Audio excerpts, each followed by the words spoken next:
You want to do this in public? Fine. Her uncle's voice splintered through the laundromat louder than the rattle of the ancient ceiling fan.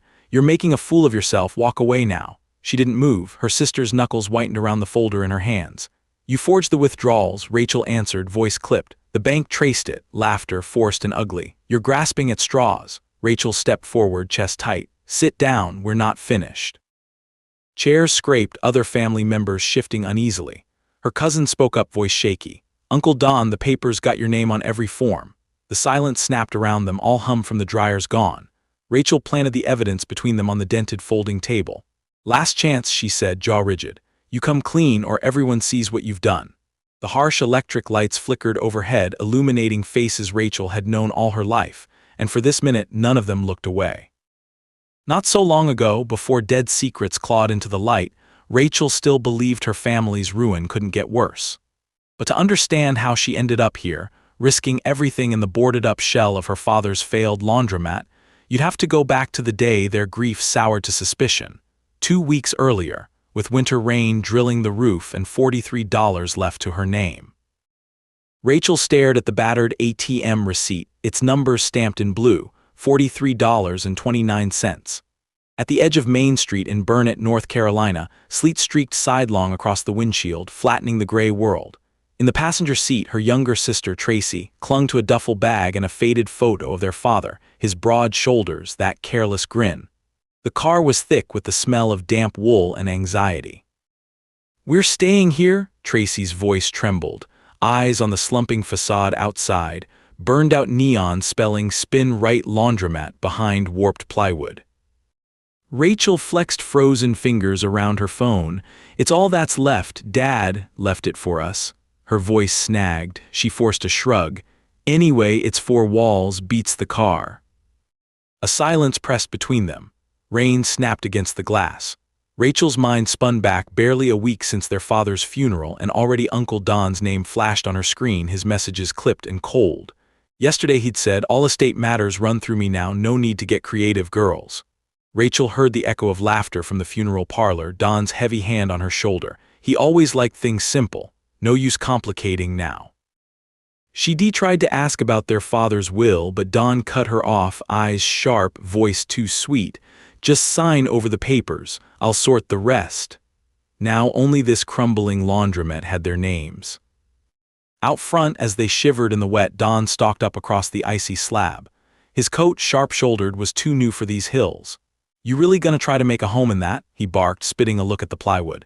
It's condemned, Rachel. Doors are nailed shut, nothing in there but old soap scum and broken dreams. Tracy's teeth clacked, but Rachel met his stare. We'll manage, we always do. The air tasted of ozone and bitterness. Don crowded close, lowering his voice. I had the lawyer check. Place is worthless. Insurance ran out, taxes overdue. You make yourself sick in there, don't blame me. In the background, their cousin Michelle's voice floated by from the darkened curb, brittle with disbelief. Rachel, seriously, just go. There's nothing for you here. The others smirked, turned away. Inside the cracked window, Rachel glimpsed a corner of faded turquoise tile. Something was wedged underneath, just visible past the half-collapsed folding table, a battered metal toolbox, red tape wound tight around its handle. Hook 1. Rachel swallowed hard, rainwater stinging her lips. For anyone who's ever watched someone laugh at your last hope and decided not to blink first, you know the moment the fight becomes personal. They wrestled with the rusted side door, Rachel kicking at the hinge, Tracy's breaths harsh as she hauled their few things through the gap. The air inside tasted stale, thick with mold and old detergent. Fluorescent bulbs buzzed overhead, casting a lifeless blue pallor across piles of broken dryers. Tracy shivered. This place smells like the bottom of a mop bucket. Rachel knelt at the toolbox, fingers tracing the web of tape. If Dad hid anything, it'd be somewhere nobody'd bother looking. She flicked open the lid, empty but for a yellowed business card. Howell's Hardware, ask for Ed. Rachel's chest tightened. You remember Ed from Dad's stories? Tracy nodded, glancing nervously around. Do you want to check the back office? They pressed down a cracked linoleum hall. Each step awakened a new memory. summers spent running between spinning washers, their mother's laughter echoing down the aisles. Rachel saw in flash, her father wiping sweat from his brow, humming "Take Me Home, Country Roads" as he counted quarters at the old Formica counter. The last time they'd all been together here, the power had failed and Dad told ghost stories until rain beat the roof.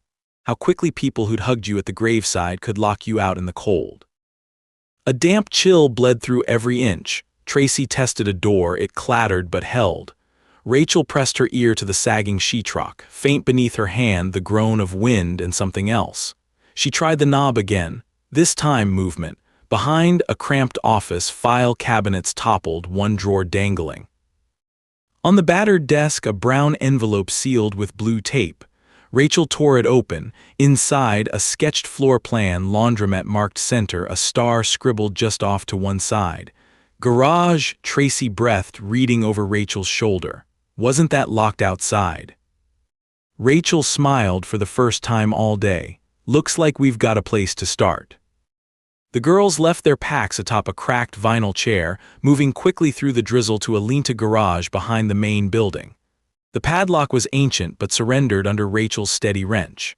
Inside, bitter cold blanketed concrete, dust motes shifting in the single shaft of late afternoon light. It wasn't much. An old push mower, cracked plastic buckets, a jack propped against the wall. Rachel knelt on the floor, running her hand across grimy cement. She tapped, listening for hollow spots. Suddenly, an echo, deeper than the others. Hook 2. Tracy crouched beside her, forehead creased. Maybe the plan meant here. Rachel pointed to the floor. Dad always said if you want to hide something, put it where folks are scared to dig. She rose, searching the cluttered corners until she found an old mallet. Help me move that, Jack. Together they shifted the weight. Rachel struck at the concrete. The first blow jarred her shoulder, the next sent a crack zigzagging across the slab. Tracy winced with every hit. After the sixth blow, the concrete chipped, exposing a patch of rusted steel. Rachel's breath came fast. Got something. The girls kneeled, scraping concrete and dust away with frozen fingers. Beneath, a steel chest caked with age and grime. The padlock was so corroded, Rachel snapped it with a screwdriver.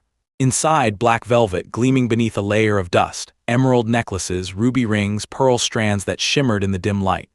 Generations, at least 4, worth of jewelry rested on velvet trays, antique settings twinkling. Rachel's hands trembled as she lifted a necklace.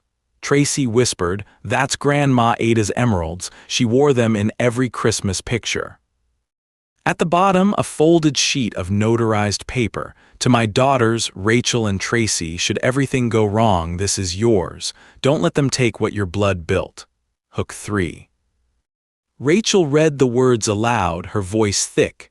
Tracy curled around her, gripping her hand. For a breathless moment, grief was edged by awe. Scattered among the jewelry, Rachel found photocopies. Mineral rights paperwork dated decades ago, her grandfather's bold scrawl across every signature.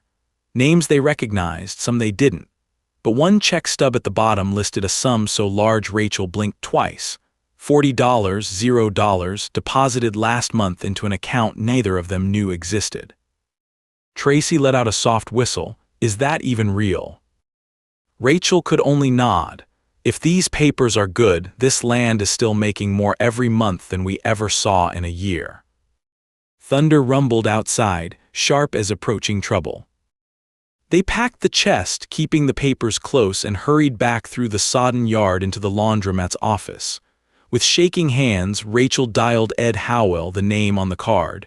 Ed answered on the second ring, voice gravelly. "Howell's Hardware, rain bring you in."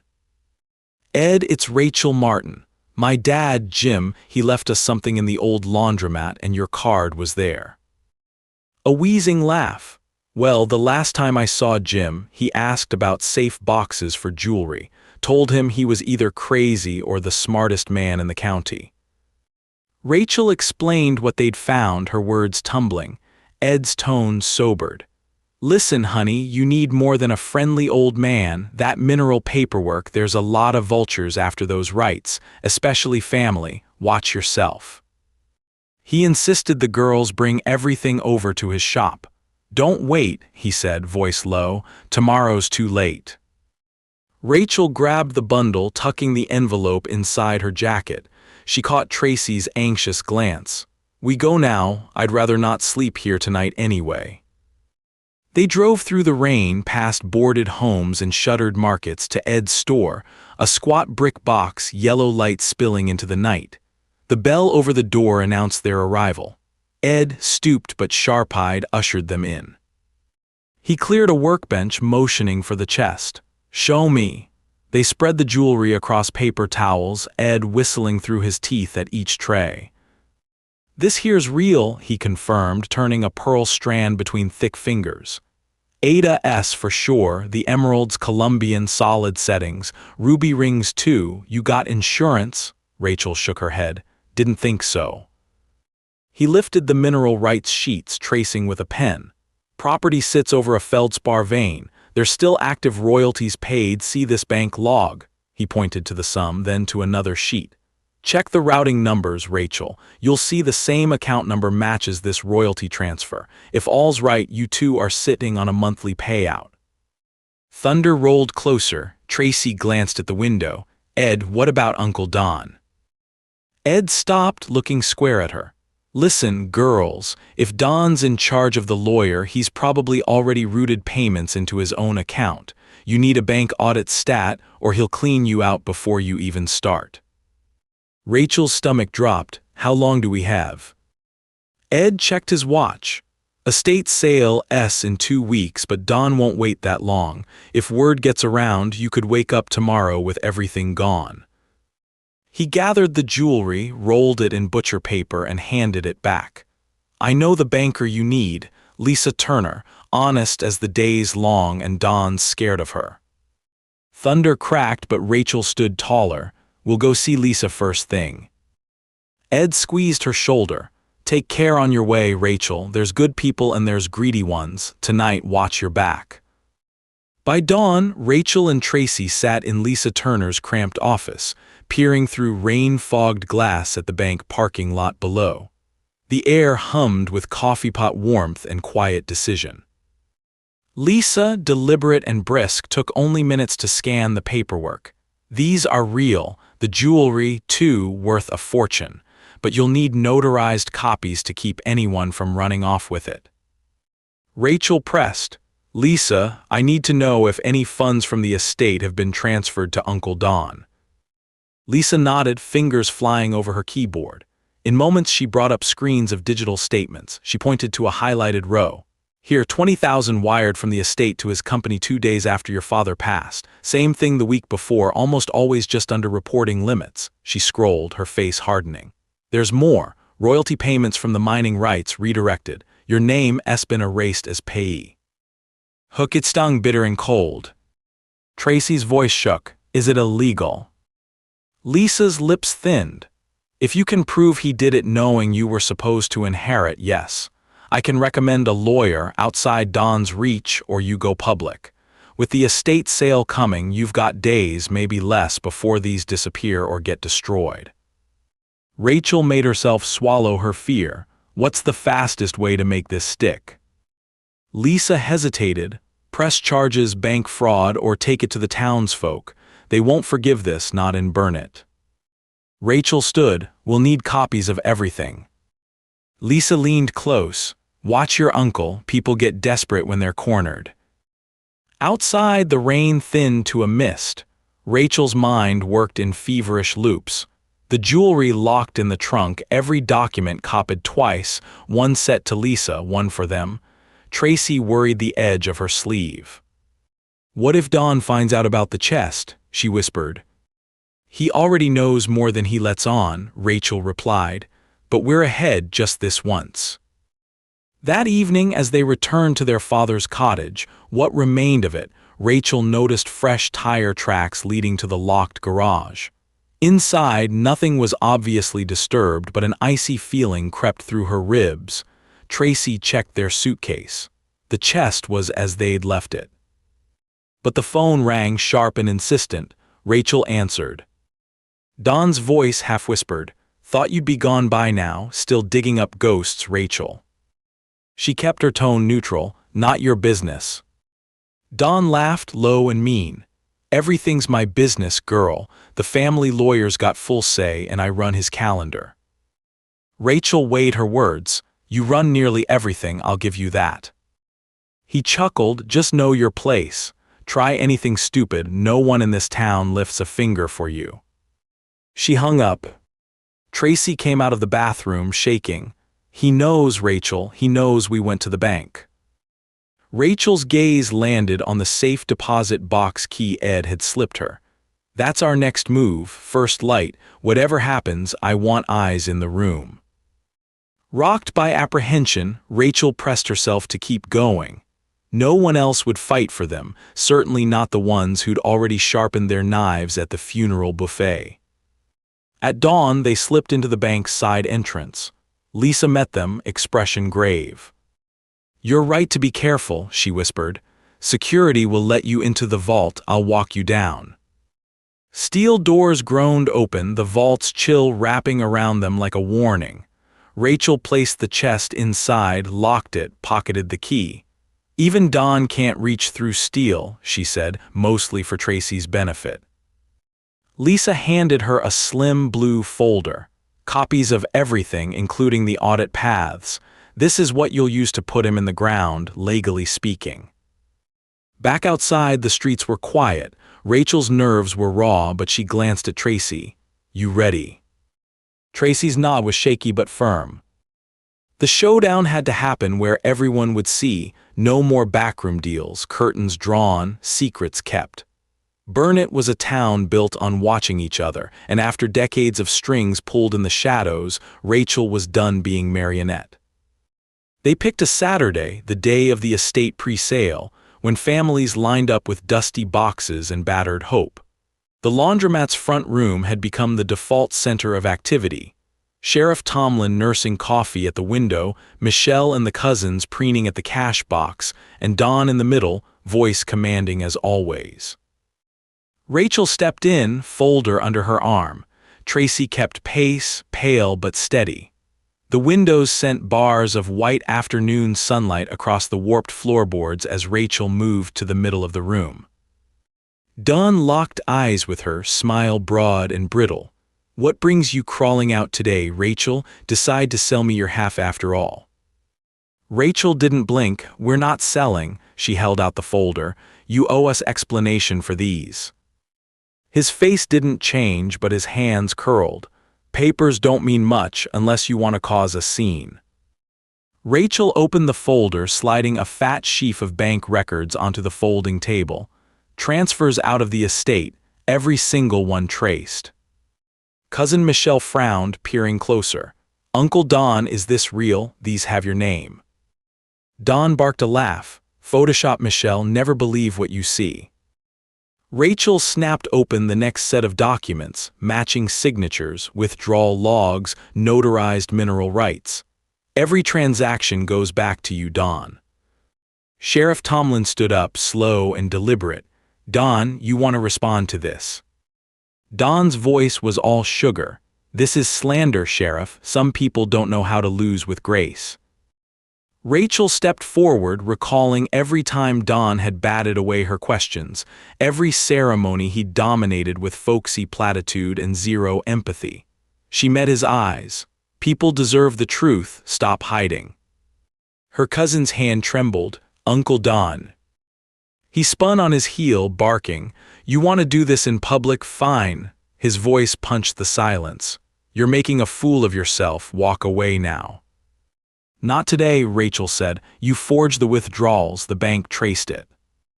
Laughter short and sharp. You're grasping at straws. Tracy edged in, voice quivering but clear. Uncle Don, the papers got your name on every form. A hush. For a blink, Rachel's heart stopped. It was the same cold electric stillness she'd felt that first night in the laundromat, the one that comes right before a tornado or reckoning. Sit down, Rachel ordered, every muscle steady, the words hard as iron. We're not finished. She dropped the evidence in front of him, the papers skittering over faded laminate.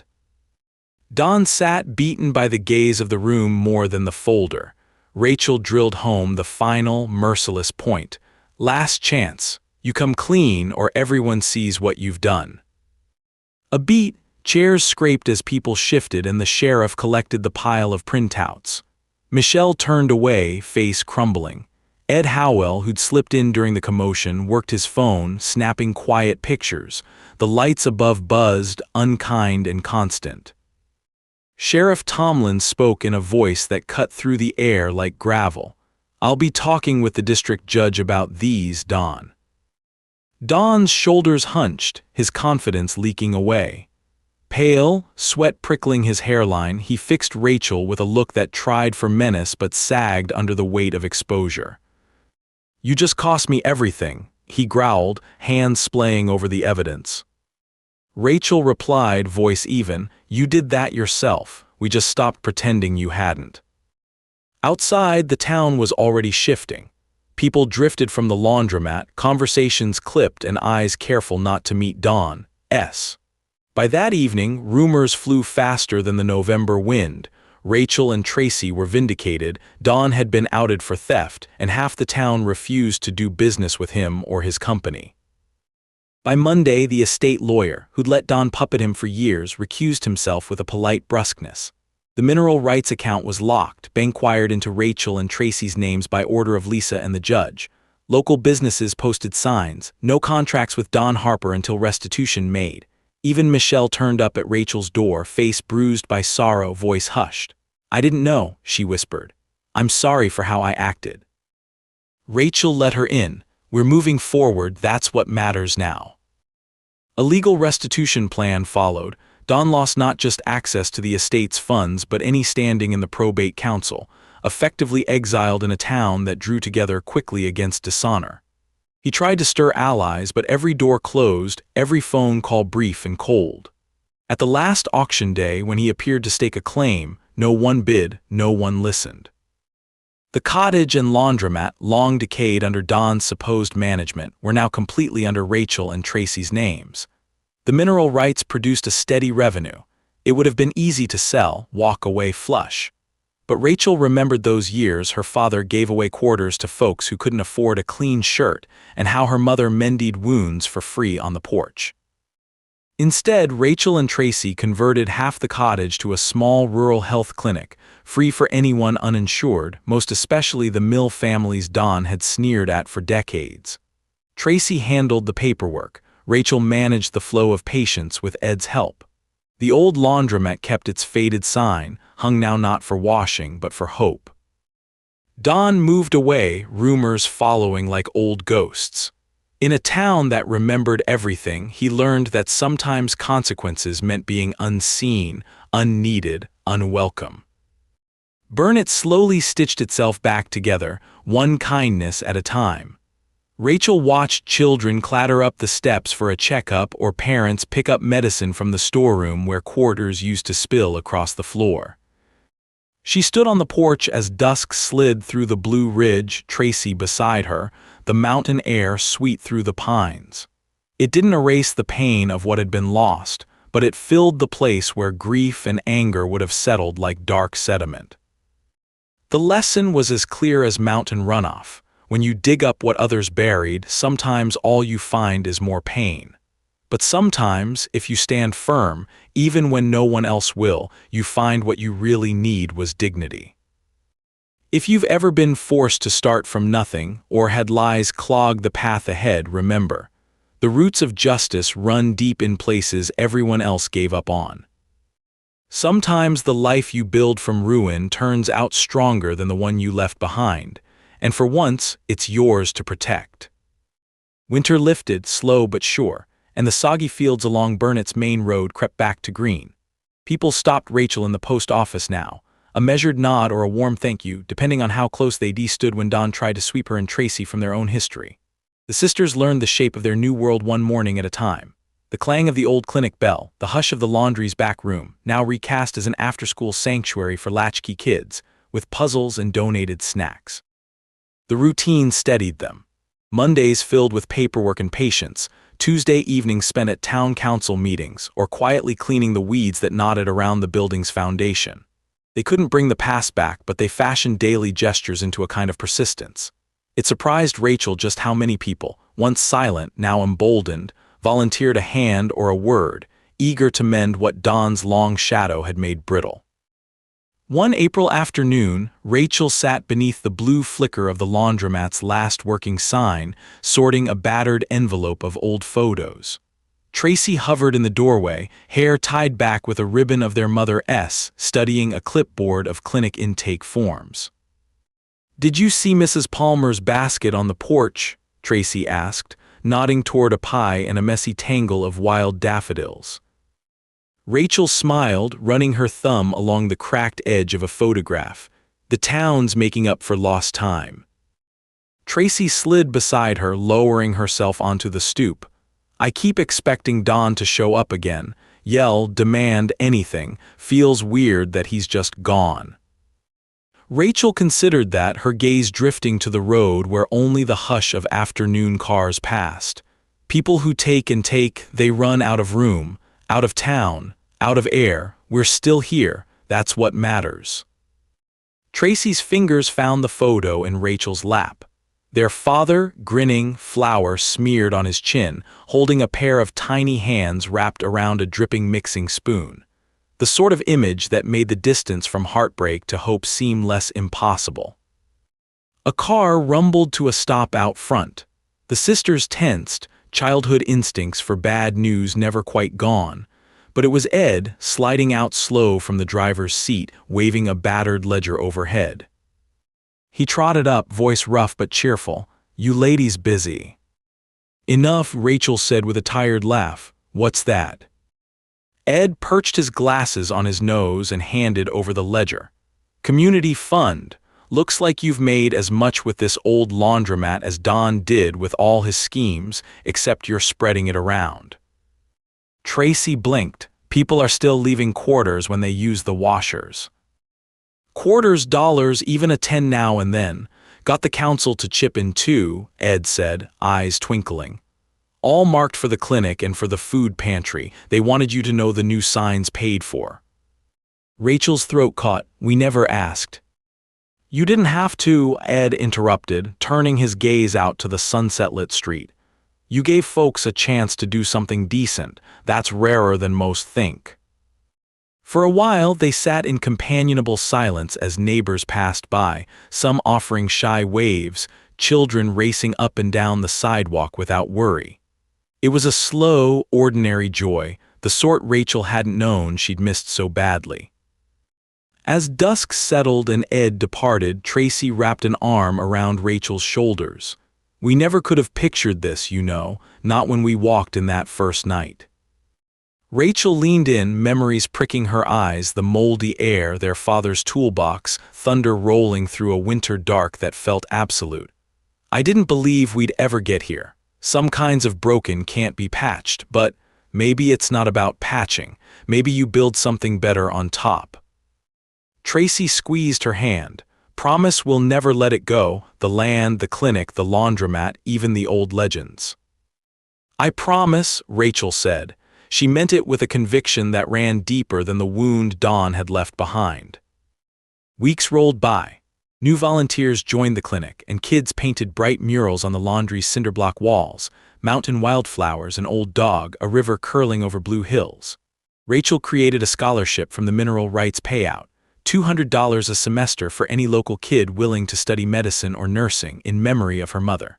They called it the Ada Fund, after the emeralds still locked in Lisa's vault. On the first anniversary of settling the estate, the sky glowed clear, not a trace of storm. Burnett congregated on the wide lawn for a potluck, paper lanterns stringing yellow light between the clinic porch and the old sign. Even the sheriff appeared, coat slung over his shoulder, nodding approval at the crowd packing the yard. Rachel made a short speech, her voice steady now, seasoned by battles fought and old fears finally spent.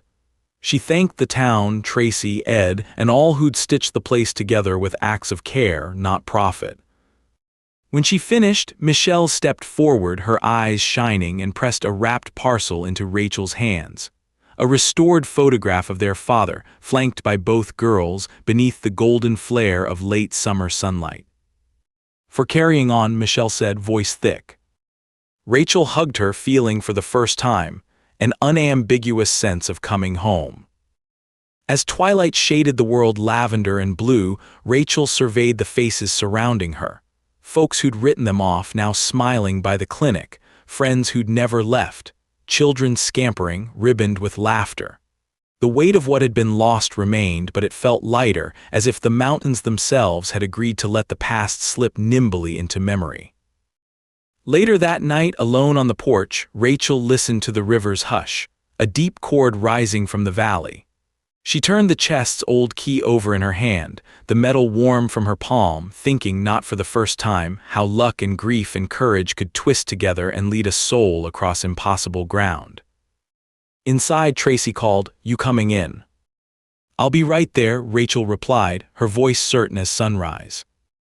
She stayed a while longer in the hush, the porch a threshold between what was behind and what opened ahead. The laundromat's battered sign cast its light across the grass, steadfast and plain. Tomorrow would come, unwritten, sometimes unsure, but theirs. And whatever waited, they'd meet it together, refusing every lesson Dawn tried to teach them about belonging and loss. Because in the end, Rachel understood, the roots she and Tracy sank into this stubborn patch of land would hold. So long as they remembered, as long as they returned kindness for all they'd gone through, no one would send them away again. She smiled, rising, and closed the door behind her. The house settled gently around her as Rachel slipped inside, catching the muffled hush of Tracy's laughter as she reviewed a message from one of the scholarship applicants. Their shared glance, equal parts disbelief and contentment, said more than words. Rain pattered faintly on the roof again, almost musical. The world outside was shifting toward sleep, but inside a quiet energy lingered. Tracy rose, stretching. "Want tea?" Rachel nodded. She gathered 2 chipped mugs, watching her sister fill the kettle with a practiced hand. The kitchen felt lived in now, its corners soft with memory instead of fear.